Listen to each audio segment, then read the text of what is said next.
Hey there. Got another book review today. I guess I'll say the book I'm going to review is pretty controversial, but I think it represents a viewpoint that's sort of underrepresented, and I think that it is relevant to American politics right now. So, let's just go for it. So the book I'm reviewing is The Holocaust Industry, Reflections on the Exploitation of Jewish Suffering, second edition by Norman G. Finkelstein. So that's the cover right there. Yeah. So you may know who Norman Finkelstein is. He's a Jewish man. He's a political activist and an author. He's very vocal on the Israeli-Palestinian conflict. He's been very critical of the state of Israel. He's very critical of Zionism. This is probably one of his most famous books, I think. Even though it's pretty controversial, it's actually been a bestseller in like multiple countries. It was published back in 2000. I know that probably not all members of the Jewish community would find this to be an important subject, but there definitely are some. And I know that this is definitely personal to Finkelstein himself. It's his parents were both Holocaust survivors, so I feel like he needed to write this book.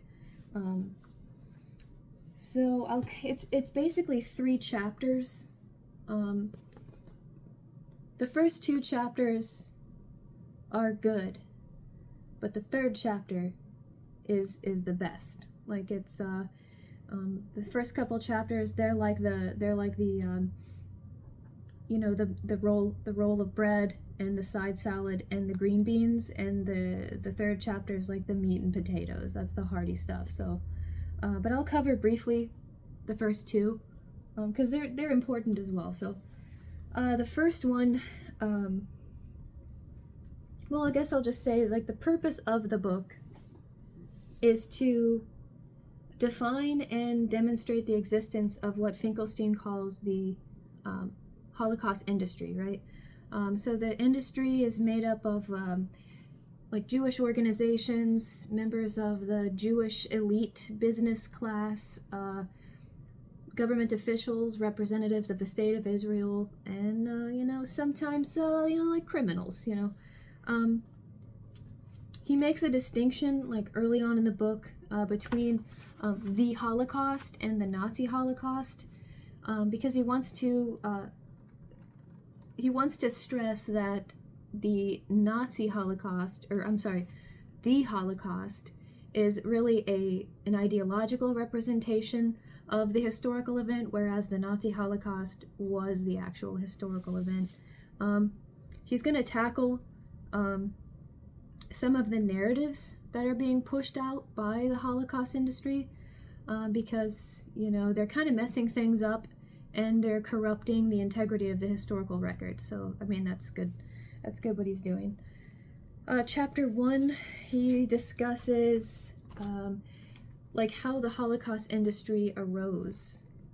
He talks about the post-war political climate in America, the fact that there were very few publications about the Holocaust for decades after the war, and he believes that the reason for this silence is because of the American Jewish elite.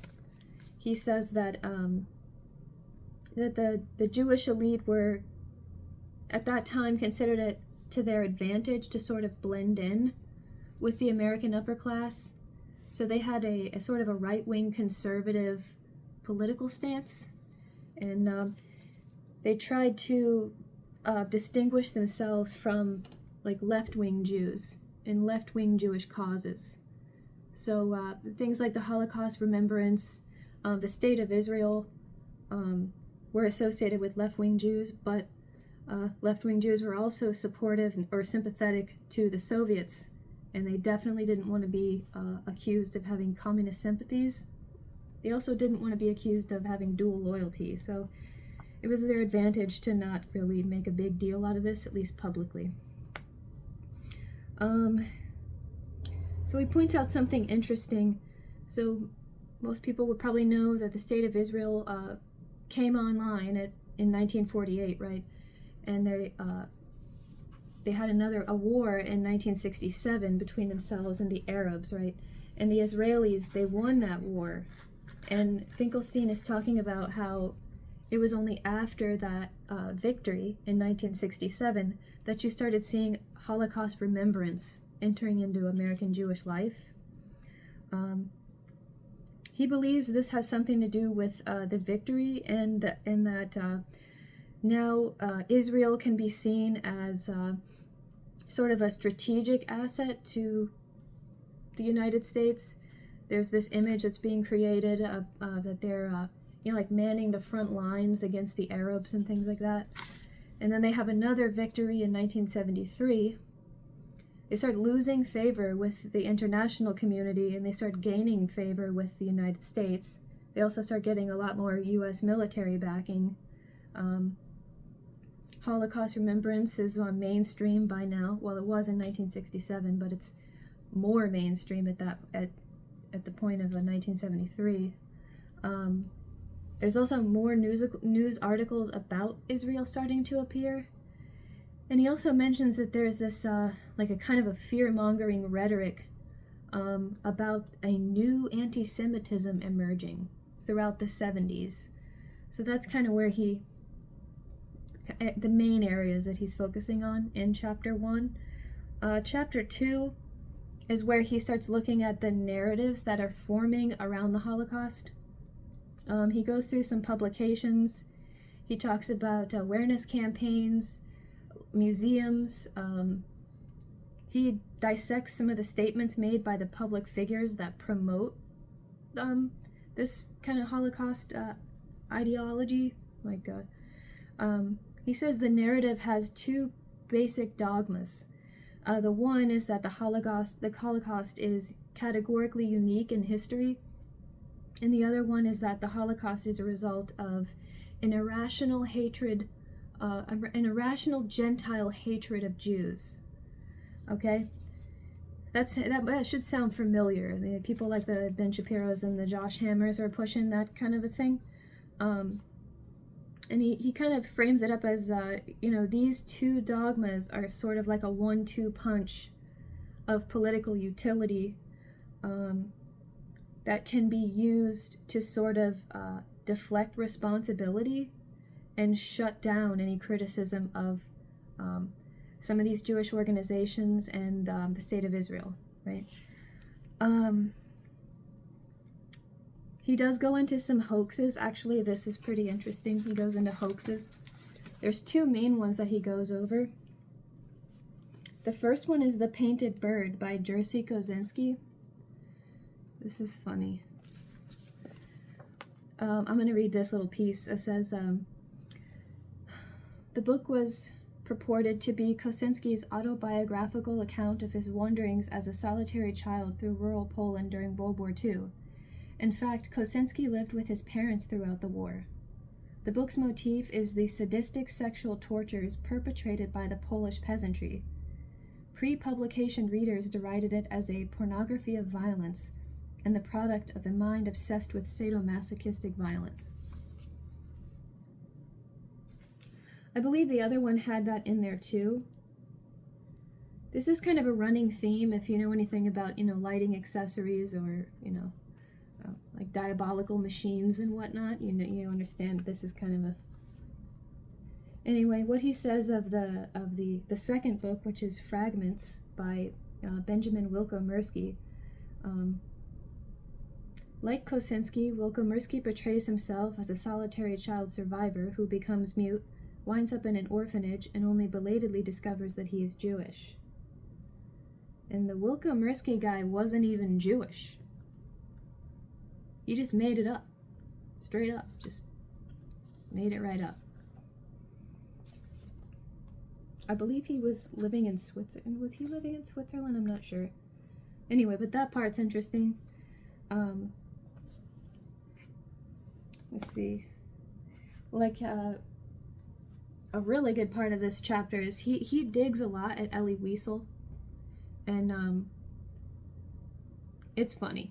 Like Finkelstein is funny. He's like dry and sarcastic, and he does a good job sort of exposing that guy. Elie Wiesel's a really big promoter, and he's very famous, and he's a big promoter of the Holocaust industry, so I'm glad that he kind of gave it to him in this. Alright, so the third chapter. Oh, you know what I wanted to read?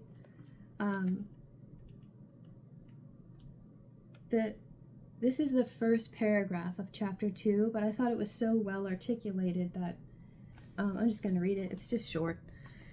It says, Holocaust awareness, the respected Israeli writer Boaz Evron observes, is actually, quote, an official propagandistic indoctrination, a churning out of slogans and a false view of the world, the real aim of which is not at all an understanding of the past, but a manipulation of the present.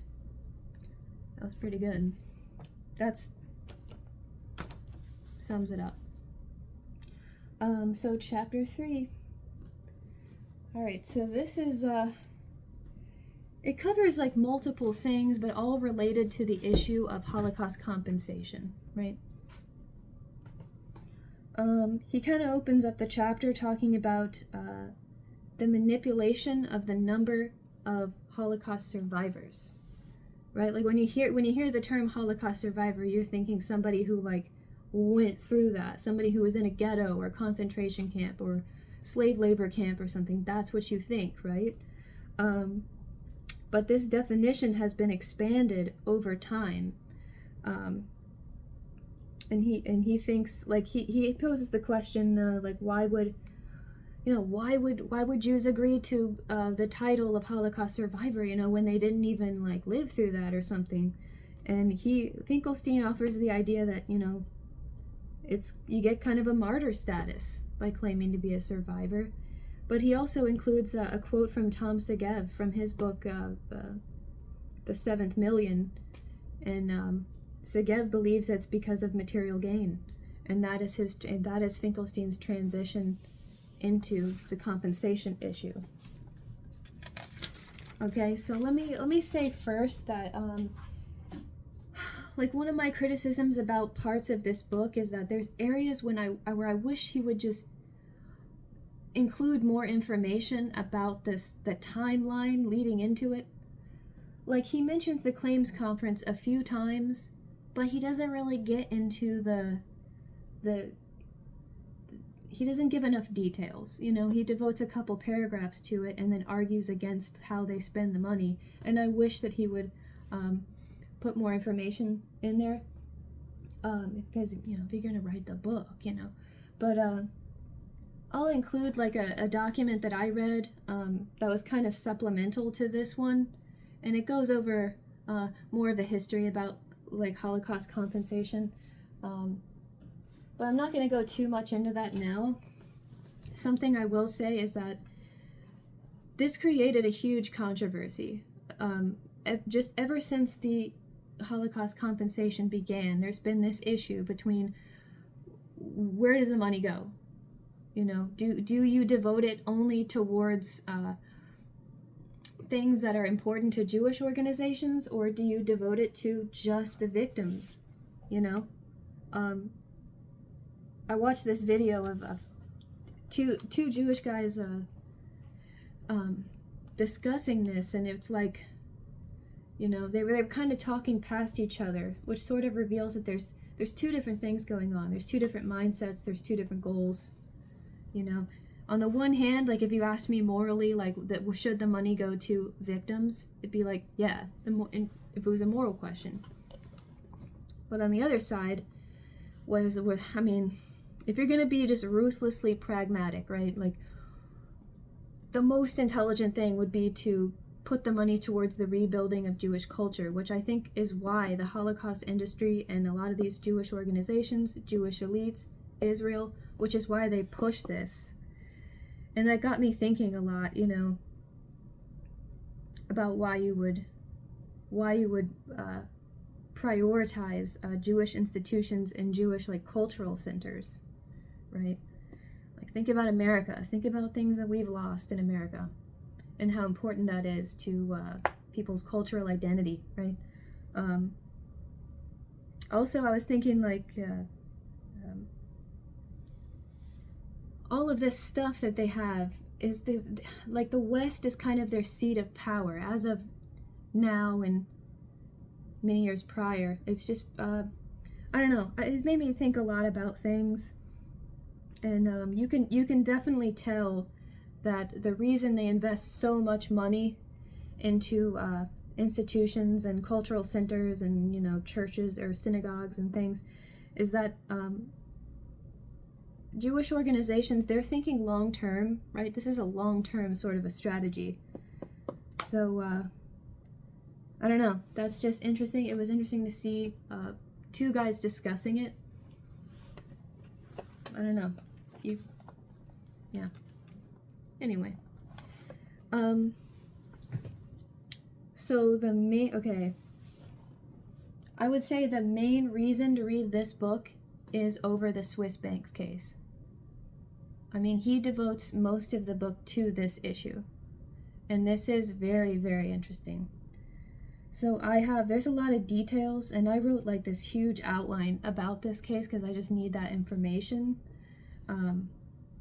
But I think I'm just gonna go through the outline. I kind of circled some little things that just kind of give you an idea of what's been going on, but there's so much more in the book than what I'm about to say.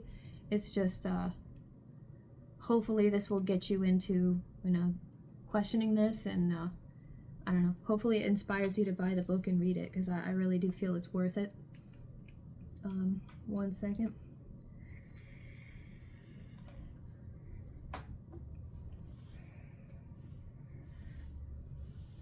Alright, so 1995 was the year that kicked off the massive open-air blackmail operation against the Swiss banks and eventually against the Swiss people.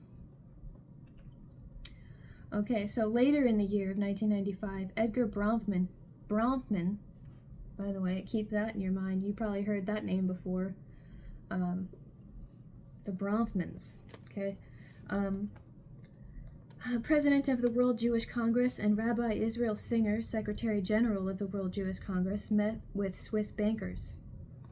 During this meeting, the bankers said that they found 775 unclaimed dormant accounts, totaling $32 million. They offered the funds to the World Jewish Congress, but the WJC refused.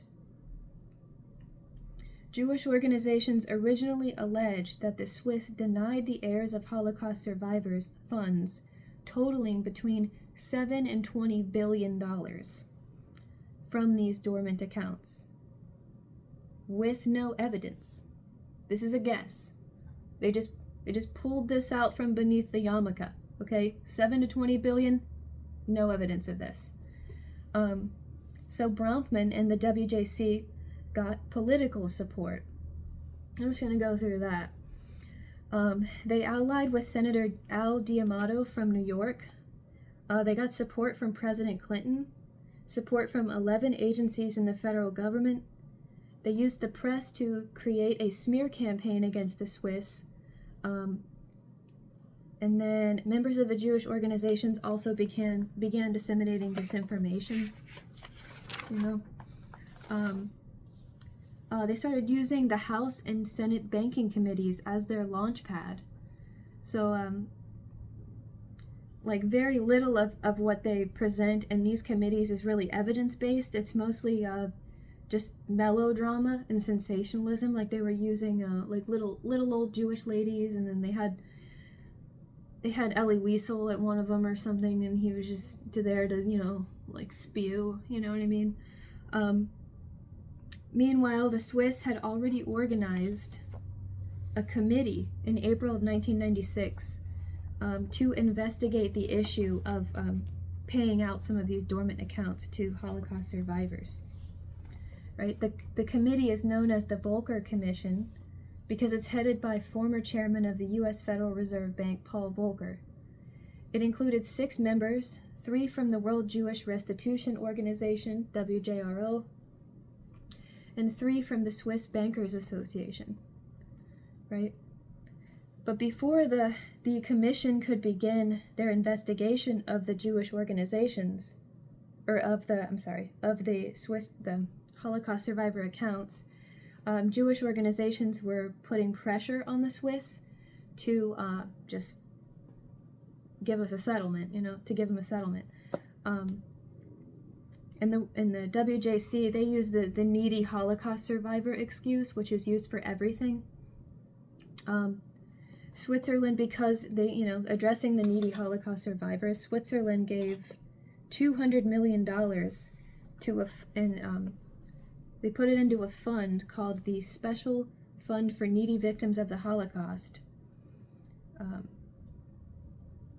So Finkelstein, he makes a great point as to why the Jewish organizations were applying so much pressure toward like a settlement. Like he, rather than waiting for the commission findings, he says that if the Swiss found a lot of claimant accounts, the funds would go toward claimants and the Jewish organizations would get nothing, they'd have no say, really. But if the Swiss found only a few accounts, the entire case made against the Swiss would lose credibility and the Jewish organizations would look bad, So in addition to this media pressure and political pressure, right, there were 3 class action lawsuits filed against the Swiss. And they were consolidated into one class action by Judge Edward Corman, U.S. District Court, Brooklyn. Another tactic they were using, all of this at the same time, when a commission to investigate this just started. But they're still like, this is pressure, right? So they started to work toward an economic boycott of Switzerland, right? The boycott was instigated by Bronfman and Singer of the World Jewish Congress when they contacted members of the U.S. Comptrollers Association in January 1996. New York City Comptroller Alan Hevesi, head of U.S. Comptrollers Association, and New York State Comptroller Carl McCall threatened the Swiss banks with sanctions back in February 1996. Bronfman also strategized with Al D'Amato and New York Governor George Pataki on this issue as well. Pataki publicly supported sanctions on the Swiss in October 1996. Eventually, state and local governments from New York, New Jersey, Rhode Island, and Illinois issued resolutions in support of the boycott. By May 1997, the city of Los Angeles imposed the first of economic sanctions, removing hundreds of millions in pension funds from a Swiss bank. Quickly thereafter came sanctions from New York, California, Massachusetts, and Illinois.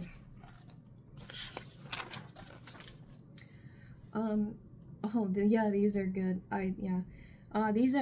These are quotes from Bronfman. He's a very audacious these are quotes regarding the Swiss banks issue. The first one is from December 1997. He says, quote, "I want $3 billion or northward in order to end it all. The class action lawsuits, the Volcker process, and the rest." Okay. The next quote is from March 1998, and he says, quote, "It's coming to a point where it has to resolve itself or it has to be total war." Gives you kind of an idea of this dude's mentality. The Swiss, they put forward an offer of $600 million for these dormant accounts back in June 1998. Hevesi and McCall threatened new sanctions on the Swiss the next month. New Jersey, Pennsylvania, Connecticut, Florida, Michigan, and California joined in sanctions. The Swiss finally gave in mid-August of 1998 and granted a settlement of $1.25 billion. In a press release, they said, the aim of the additional payment is to avert the threat of sanctions as well as long and costly court proceedings. Okay, so they pressured a settlement out of the Swiss people based on no evidence, using the American political establishment and the American media to basically demonize the Swiss and arrange this boycott against them. Okay? So then later comes the outcome of the Volcker Commission, right? Their findings were presented in a report called the Report on Dormant Accounts of Victims of Nazi Persecution in Swiss Banks. And this was released in December of 1999. The report mostly just exonerates the Swiss. Like, it admits that in some cases there was, some inappropriate behavior, but there were also mitigating circumstances at the time. It's mostly exonerates them. But what I found interesting, the estimated current value of these accounts for which some information was available was between $170 and $260 million. So think about that. The total of actual dormant Holocaust era accounts is much higher than what the Swiss initially offered, the 32 million. But think about how much less that is. The WJC wanted $7 to $20 billion. That's ask big, I guess. All right, so next.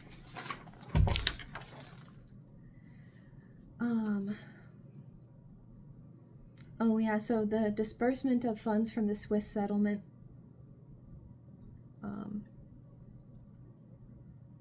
This guy, Judge Corman, he's the one who put this plan into place. They call it the Gribbets Plan. It's really called the Special Master's Proposed Plan of Allocation and Distribution of Settlement Proceeds. This plan was released on September 11th, 2000. For short, it's called the Gribbets Plan. Judge Corman put it into place November 22nd, 2000. Oh, and this is interesting. The number of Holocaust survivors increases when the Gribbets Plan comes out. Okay, so it's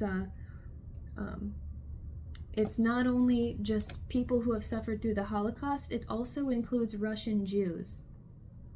Just any and all Russian Jews. It doesn't matter if they fled there to escape from the Nazis or if they were just straight communists, just living in Russia. Like, it didn't matter. Like, they were considered Holocaust survivors. And there's something interesting in the book. He has a page from the Gribbets Plan, like, in the book. Like, he has a page from the plan. I don't know if you can see that.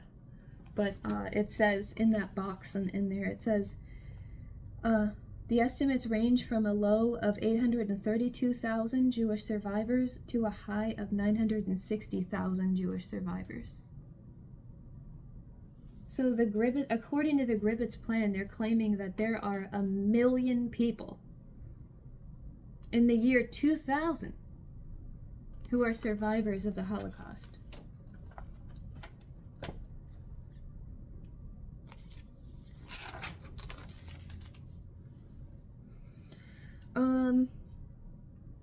Oh yeah, Finkelstein does a good job talking about the Claims Resolution Tribunal.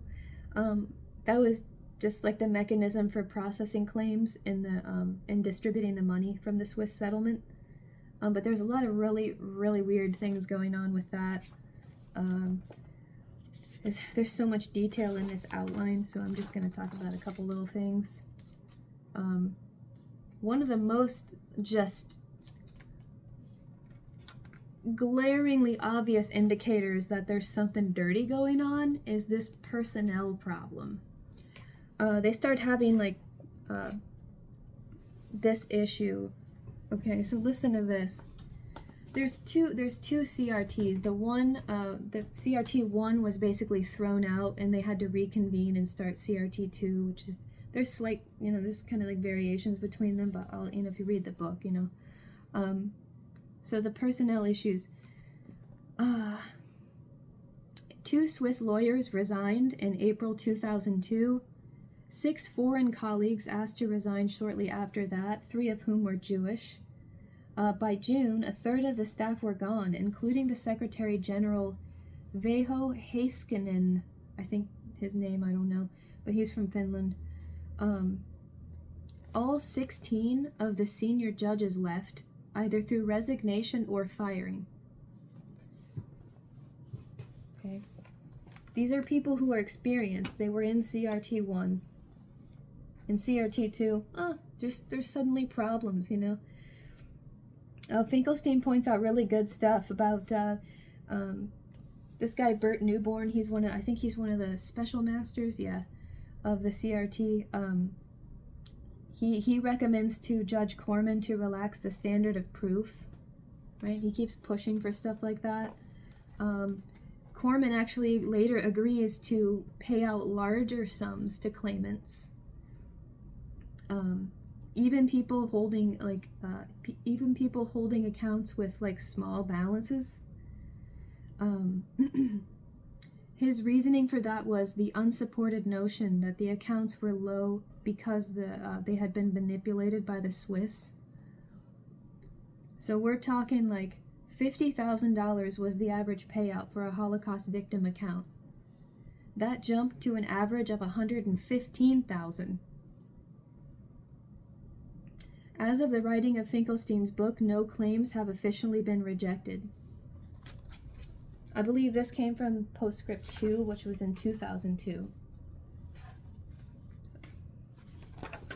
That's interesting.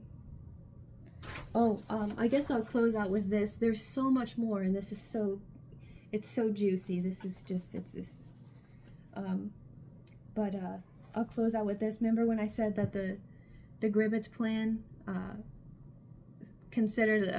said that there were like 1 million slave laborers or whatever, so this is good. So according to its own records from August 22nd, 2002, the Claims Conference has paid 115,199 Jewish slave laborers since it began. According to a leading authority on the Holocaust, Raoul Hilberg, the total number of Jewish slave laborers alive by May 1945 was well under 100,000. So this guy's an expert. This guy Hilberg, he's an expert on the history of the Holocaust. And his best guess is that the number of slave laborers alive at the end of World War II was well under 100,000. And even according to the World Jewish Congress, no more than 20,000 of Holocaust survivors. There were no more than 20% of Holocaust survivors from May 1945 are alive. So if you take Hilberg's number and just round it, say it's like 100,000, even according to the World Jewish Congress, only 20% should be alive at the time of these, these proceedings, right? So that would mean that there is only 20,000 Jewish slave laborers are still living at the time of the book's writing. This plays in, if you read it, this plays in a little bit more, a little bit better. I guess I didn't really make that point very good. But this is interesting, the amount of numbers. According to the Gribbets plan, there are 1 million people still living who were Holocaust survivors. Okay. I suck, you know. Alright, so there's so much more in this, but what I want to say, I think that this book is really good. Sometimes I had trouble with like Finkelstein's writing. Like I would kind of get confused by how he writes things. And then, like I said before, certain things like I wish he would just expand on more, because now I gotta, I'd rather just read it in the book, Also, I think it sort of suffered from some organizational issues. Like he would kind of set something up and then kind of run for like a page and a half on something totally different and then come back to the thing that he originally set up. Like, I feel like just those are minor things. What else? I can't remember. What else did I want to talk about?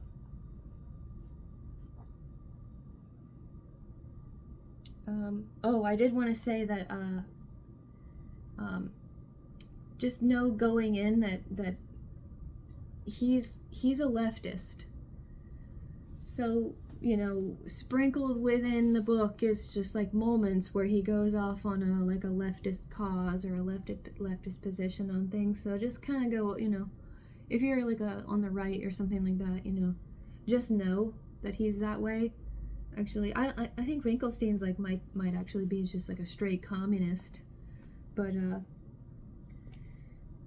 I think he makes a really good case here, and this book is definitely worth reading, and we should all be supporting authors that are willing to like go out on a limb and write things like this. And